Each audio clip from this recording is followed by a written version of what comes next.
ఇర్మియా గ్రంథము 9వ అధ్యాయము 1వ వచనము. నా జనులలో హతమైన వారిని గూర్చి నేను దివారాత్రము కన్నీరు విడుచుచు ఉన్నాను. నా తల జలమయముగాను నా కన్ను కన్నీళ్ల ఊటగాను ఉండునుగాక.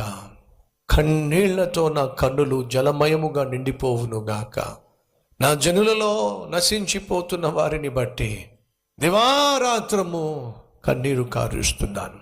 ఇర్మియాకు మరొక పేరుంది, ఏమిటో తెలుసా? కన్నీటి ప్రవక్త. తన ప్రజలు పాడైపోతున్నప్పుడు, తన ప్రజలు పాపంలో జీవిస్తున్నప్పుడు, తన ప్రజలు పతనమైపోతున్నప్పుడు ఇర్మియా ఏం చేశాడో తెలుసా? కన్నీరు కార్చాడు. ఈరోజు మనలో చాలామంది కుటుంబం పాడైపోతున్నా, కన్నబిడ్డలు పతనమైపోతున్నా, పాడైపోతున్నా, కట్టుకున్నవాడు ఇష్టానుసారంగా జీవిస్తున్నా కన్నీళ్లు కార్చేవాళ్ళు లేరండి, ప్రలాపించేవాళ్ళు లేరండి.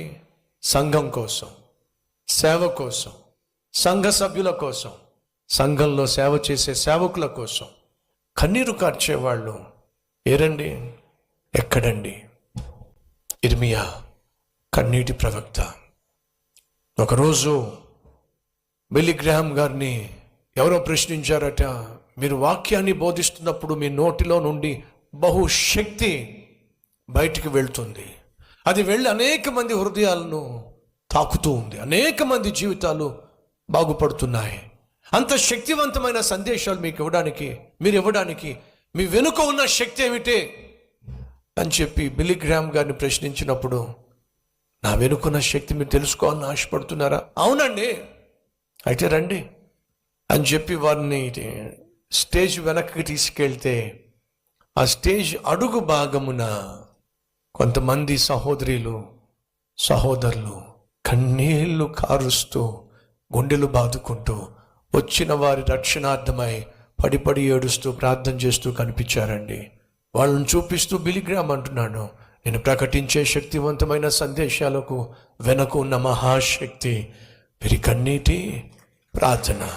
ఇందాకే చెప్పాను, ఇదైనా సేవకుడు ఇంతగా వాడబడ్డానికి, ఇదైనా సేవకుడు ఇంతగా పరిచయంలో ముందుకు సాగడానికి కారణం ఏమిటి?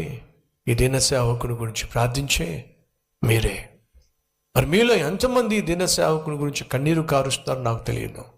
కొన్ని లక్షల మంది ఈ దిన సేవకుని గురించి, కుటుంబం గురించి ప్రార్థన చేసేవాళ్ళు ఉన్నారు. అలా ప్రార్థన చేసేవాళ్ళు కన్నీటి ప్రార్థనా పరులుగా మారితే ఎంత బాగుంటుందో. నెహెమ్యా కన్నీటితో ప్రార్థన చేశాడు, ఇర్మియా కన్నీటితో ప్రార్థన చేశాడు.